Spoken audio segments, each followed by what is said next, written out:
नमस्कार, तेज हरियाणा से गुरविंदर पन्नू। आज मैं सिरसा जिला के गांव सुकेरा खेड़ा के एक ऐसे प्रगतिशील किसान से आपको मिलवाऊंगा जिनको हाल ही में हरियाणा कृषि विश्वविद्यालय चौधरी चरण सिंह हरियाणा कृषि विश्वविद्यालय की ओर से उन्हें किसान रत्न अवार्ड से सम्मानित किया गया है।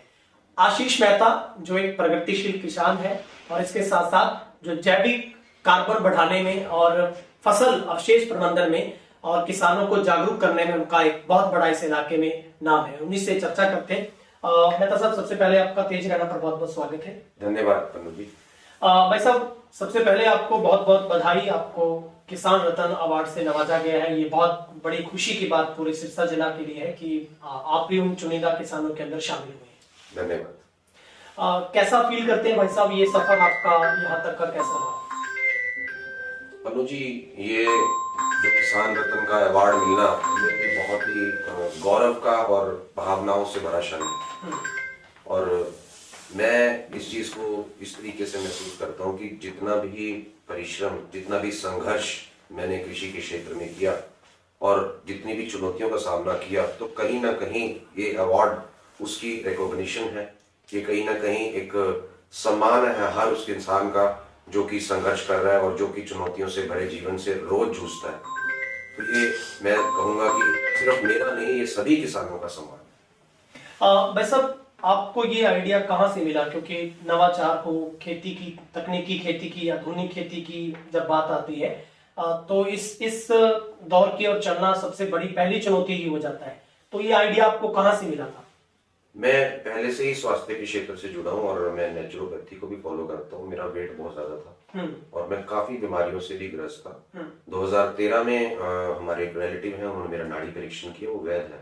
तो उन्होंने मुझे बताया कि आप बॉर्डर लाइन पे हैं और आपको कई तरह की प्रॉब्लम्स आ सकती हैं, हार्ट से रिलेटेड भी, अस्थमा भी।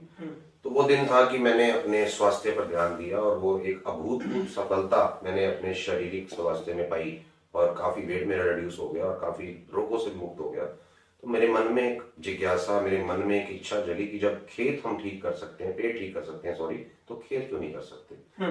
तो हमें जरूरत है कि पेट में क्या डालना है और खेत में क्या डालना है। ये दोनों एरियाज ऐसे हैं जिसमें बहुत ज्यादा जागरूकता की जरूरत है। मेहता साहब, लेकिन ये एक जो आपने जिस राह पर आप चले हैं, इसमें सबसे बड़ी चुनौतियां क्या क्या रही जिससे आपको गुजरना पड़ा? क्योंकि अगर हम आज भी किसी किसान को कहते हैं कि वो जैविक खेती कर बढ़े, तो सबसे बड़ा सवाल और इसके सामने अफवाह ये आती है कि खेती में पैदावार कम हो जाएगी।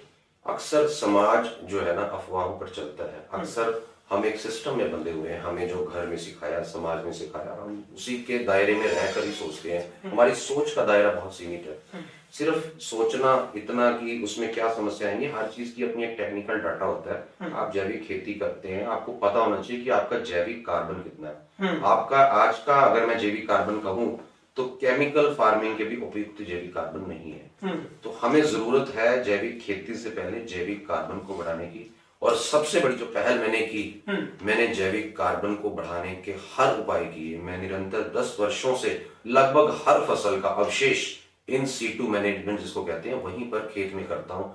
चाहे वो कनक की फसल है, चाहे वो नरमे की है, गन्ने की है, धान की है, ग्वार की है और कोई भी सरसों की फसल हो, तो हर फसल के अवशेष प्रबंधन का हमने वहीं पर ही प्रबंधन किया और उससे हमें अपने जैविक कार्बन में अभूतपूर्व जो है ना बढ़ाव मिला। और इसी वजह से हमारी जो खेती की उपज है वो बढ़ी। तो मैं कहूंगा कि जैविक खेती को बढ़ावा देने से पहले सरकारें और सभी किसान अपने जैविक कार्बन की तरफ ध्यान दें, क्योंकि आज पशुधन नहीं है तो हमें कहीं ना कहीं बहुत चुनौतियों का सामना करना पड़ रहा है। हम फसलों के अवशेष एक ऐसे इजीली अवेलेबल है कि आप उसको बड़ी इजीली मैनेज कर सकते हैं। उसको आज सारी मशीनरीज अवेलेबल है कि आप कैसे उनको स्मॉल पीसेस में कटिंग करके और उनको मिला सकते हैं और अपने जमीन में, अपनी सॉइल हेल्थ में इजाफा कर सकते हैं। मेहता जी, अगर किसान इस ट्रिक्स को अपनाना चाहता है कि शुरुआत में अगर उसके पास 10 एकड़ है, 20 एकड़ की खेती है, तो क्या पैमाना उसको सबसे पहले सेट करना चाहिए ताकि दूसरे किसान भी आपकी राह पर आ सके? देखिए, हम जो ये किसान मेले का आयोजन डबवाली में कर रहे हैं, इसका मुख्य विषय यही है कि किसान आपस में मिले और एक दूसरे के साथ वो अक्सर अपने विचारों को साझा करें। प्रगतिशील किसानों के विचार सुने जाएं, उनके खेत में जाया जाए, ताकि हमें, क्योंकि एक स्टेज पे बोलना, एक वीडियो में बोलना और एक खेत में खड़े होके बोलना, खेत अपने आप में बात करता है। खेत बताता है कि उसका मालिक कैसा है, किस तरीके से जुताई हुई, किस तरीके से बिजाई हुई। तो बहुत सारी चीजें हैं जब हम एक दूसरे के खेत में जाते हैं तो बहुत कुछ सीखते हैं। तो मैं सभी किसानों से आग्रह करूंगा कि वो आपस में जरूर अपने विचारों को साझा करें, अपनी मीटिंग्स करें, कम्युनिटी स्तर पे ऐसे प्रोग्राम्स हो। लगातार हम बहुत सारे प्रोग्राम्स और पार्टीज करते हैं, क्यों ना किसानों की पार्टी जहाँ पे विचार हो, सिर्फ एक चाय के प्याले के ऊपर हम बहुत सारी चर्चा कर सकें। और ऐसे प्रोग्राम से हमें बहुत ज्यादा जो है ना इंस्पिरेशन मिलती है और एक लाइफ एग्जाम्पल देखने को मिलता है। मैंने अभी आपको शायद पहले भी जिक्र किया था कि मैं अपने जो मेरे फ्रेंड हैं, यूट्यूबर हैं, प्रगट सिंह जी, उनके खेत में गया तो मैंने देखा कितनी एक्यूरेसी से वो मशीन बिजाई कर रही थी। और उसके बाद मैंने वो चेंजेस अपने खेत में इस साल किए। तो मैं सभी किसानों से आग्रह करूंगा कि इस तरह के जो आना जाना और मिलना है किसानों को, वो बहुत बेनिफिट देता है। अभी भाई साहब, आप कितने वर्षों से इस खेती को अपना रहे हैं? क्योंकि ज्यादातर किसान तो वही परंपरागत खेती हम लोग कर रहे हैं और कीटनाशक का बहुत अत्यधिक उपयोग हो रहा है। आपने कितना इसमें असर देखा है? उसके बाद जो पैदावार आप ले रहे हैं उसमें कितना अंतर है? पन्नू जी, 2016 से मैंने ये खेती का काम शुरू किया और लगभग 10 वर्ष हो गए। और मेरे मन में जब से मैंने पहला कदम खेत में रखा, तो क्योंकि मैं बीटेक हूँ इंफॉर्मेशन टेक्नोलॉजी से, तो कहीं ना कहीं साइंटिफिक माइंड जो है ना सेट हो मेरा है। तो मैंने पहले ये देखा कि जब हम किसी भी कीटनाशक का स्प्रे करते हैं तो एक उसका इकोनॉमिक थ्रेशहोल्ड लिमिट होता है। तो वो कीट जब तक उस लिमिट तक ना आ जाए तब तक स्प्रे की रिकमेंडेशन नहीं दी जाती। और बहुत सारी चीजों में हम देखते हैं, बहुत सारी स्थितियों में, कि वो आवश्यकता नहीं पड़ती। क्योंकि किसान और जो यहाँ बेचने वाले हैं, चाहे वो कंपनी के रिप्रेजेंटेटिव्स हैं, अब पूर्ण ज्ञान ना होने की वजह से शायद हो सकता है कुछ और उनके वेस्टेड इंटरेस्ट भी हो, वो पूरा ज्ञान किसान को नहीं उपलब्ध हो सकता। और इसी वजह से वो अंधाधुंध कीटनाशकों का इस्तेमाल करते हैं, जिससे जेब तो ढीली होती है, साथ साथ फसलों पर भी उसके प्रतिकूल प्रभाव पड़ते हैं। क्योंकि जब हम, जो फसल है वो अपने आप में एक जीवंत है, और अगर हम जीवन पे अनावश्यक केमिकल्स का उपयोग करेंगे तो उनके साइड इफेक्ट्स आते हैं।